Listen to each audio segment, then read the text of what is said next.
Welcome to শুভমস garden. Bougainvillea গাছের pruning এবং রুট কাটাই ছাঁটাই করে রিপোর্টিংয়ের পর এখন খাবার দেওয়ার ভিডিও নিয়ে এসেছি।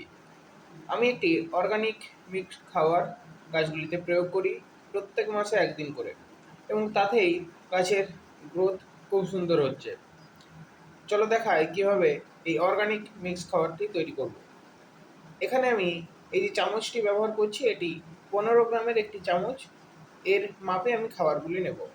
প্রথমেই যেটা দেবো সেটা হচ্ছে বায়ো ডিএপি। এখানে আমি যে খাবারগুলি দেবো সেগুলি প্রত্যেকটি কিন্তু বায়ো প্রোডাক্ট। এই বায়ো ডিএপিতে প্রচুর পরিমাণে ফসফেট থাকে, যা এই সময় বোগেনভিলিয়া বা বাগানভিলিয়াস গাছের বৃদ্ধির জন্য খুবই গুরুত্বপূর্ণ। ভিডিওর শেষে প্রত্যেকটি খাবারের পরিমাণ একটি লিস্ট আকারে দিয়ে দেবো, সেটি দেখে নিও। এরপর যেটা দিচ্ছি সেটি হচ্ছে বায়ো পটাশ, যা পটাশিয়ামের ঘাটতি পূরণ করে এবং গাছের বৃদ্ধিতে সাহায্য করে। এই পটাশিয়াম ব্যবহার করলে এই সময়তেও গাছে প্রচুর পরিমাণে ফুল পাওয়া যায়, তবে সেই ফুল কিন্তু নেওয়া যেতে পারে। এরপর যেটা ব্যবহার করব সেটা হলো সিউইড গ্রানুলস। এই সিউইড একাধারে যেমন পিজিআর, ঠিক তেমনই মাইক্রোনিউট্রিয়েন্টের ভূমিকাও পালন করে থাকে। এই সিউইড দিলে গাছ তাড়াতাড়ি বাকি খাবার গ্রহণ করতে পারে এবং গাছের গ্রোথ ভালো থাকে। অবশ্যই বাকি খাবারের সাথে এই সিউইড দিতেই হবে। এরপর দিচ্ছি মাইকোরাইজা। এই মাইকোরাইজা গাছের রুটে প্রবেশ করে এবং বংশবিস্তার করে সেই রুটকে ভালো রাখতে সাহায্য করে। গাছে অনেকাংশেই ফাঙ্গাস লাগার পরিমাণ কমে যায়। এরপর গাছের পাতাকে ভালো রাখার জন্য মাইক্রোনিউট্রিয়েন্ট অবশ্যই দিতে হবে। এই সময় সানবার্নের সমস্যা হয়ে থাকে, যার কারণে এই মাইক্রোনিউট্রিয়েন্ট অবশ্যই খুবই গুরুত্বপূর্ণ।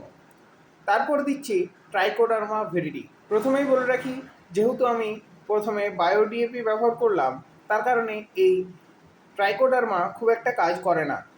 তাও আমি এই ট্রাইকোডার্মা ব্যবহার করছি। এখানে ট্রাইকোডার্মা ভিরিডি গাছের রুটকে ভালো রাখে এবং গাছের খাওয়ার নেওয়ার গ্রহণ ক্ষমতা বাড়ায়।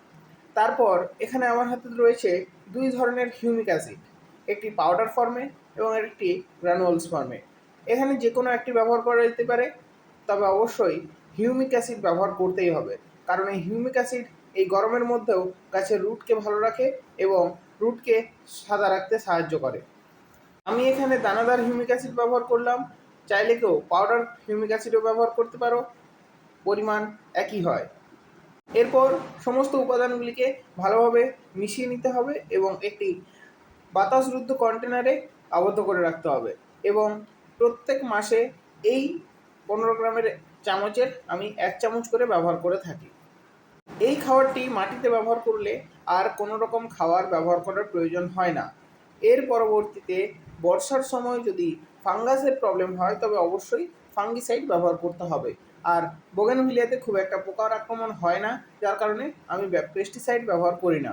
এরকমই আরও বিভিন্ন ভিডিও দেখতে অবশ্যই আমার এই চ্যানেলটিকে সাবস্ক্রাইব করে রাখতে পারো, এবং এই ভিডিওটি ভালো লাগলে অবশ্যই একটি লাইক করে দিও। ধন্যবাদ।